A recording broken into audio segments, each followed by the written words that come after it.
Por que o Irã e Israel se tratam como inimigos hoje? Isso é só política moderna ou tem raízes históricas e religiosas bem mais profundas?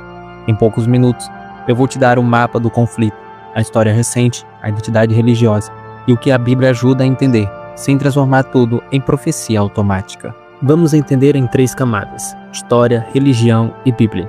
A primeira camada é a questão geopolítica. Israel é um estado no Oriente Médio com alianças fortes com o Ocidente. O Irã é uma potência regional com interesses estratégicos e uma visão de segurança diferente. Quando duas potências enxergam o outro como ameaça existencial, por influência regional, segurança, alianças ou armamentos, a rivalidade vira algo estrutural e não só uma briga de momento. A virada histórica que explica o hoje. Um ponto-chave é o ano de 1979, com a Revolução Iraniana. A partir dali, a política externa do Irã ganha um componente ideológico e religioso mais forte, e Israel passa a ser visto por setores do regime como inimigo central.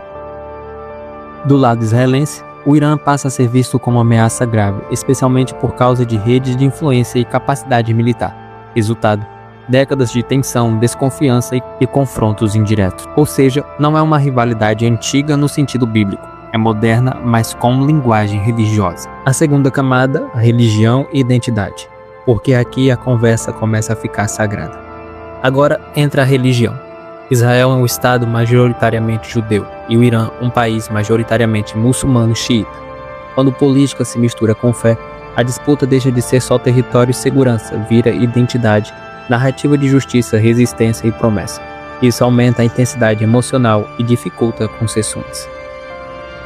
A terceira camada é o contexto bíblico, o que a Bíblia ajuda a entender. Aqui é onde muita gente se confunde. A Bíblia fala muito sobre Israel, porque ela narra a história do povo da aliança no Antigo Testamento e chega até o Novo Testamento com a expectativa messiânica. Mas a Bíblia não descreve Irã versus Israel como um conflito moderno que vemos hoje. O que ela oferece é um pano de fundo histórico e geográfico, regiões e povos do Antigo Oriente Próximo, impérios, exílios e retornos. Então, cuidado com 2 armadilhas. Primeira, usar um versículo fora do contexto para explicar uma manchete. Segunda, achar que toda guerra atual é a guerra final. Onde o Irã aparece no mundo bíblico e por que isso é relevante? O território do Irã de hoje se conecta ao mundo bíblico principalmente como Pérsia. E olha que interessante, em vários momentos os persas aparecem como parte do cenário do povo judeu no exílio e no retorno. Alguns exemplos são a história de Esther, que é ambientada no Império Persa, a história de Esdras e Neemias com decretos e permissões relacionadas ao retorno e reconstrução de Jerusalém por um rei persa, e Daniel, que atravessa mudanças de impérios e tem visões que muita gente relaciona à sequência de impérios mundiais. Isso não significa que o Irã moderno é o mesmo personagem do texto, mas ajuda a entender que a região tem um peso histórico enorme na formação do mundo bíblico. Por que então muita gente liga isso ao fim dos tempos? As pessoas conectam Irã e Israel ao fim dos tempos por 3 motivos. Primeiro, porque Israel tem destaque na Bíblia. Segundo, porque o Oriente Médio é geograficamente central na história bíblica. E terceiro, porque os textos proféticos usam linguagem de nações, conflitos e reinos. Mas a interpretação séria exige contexto histórico, gênero literário e cuidado para não transformar a análise bíblica em previsão do amanhã.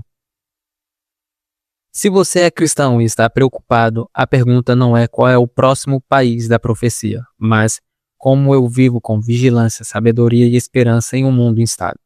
E se você não é religioso, dá para entender a Bíblia como um texto que mudou identidades e narrativas que ainda ecoam até hoje. Se você gostou desse vídeo, deixe seu like, compartilhe e se inscreva no canal. E até o próximo vídeo com uma curiosidade ou estudo bíblico.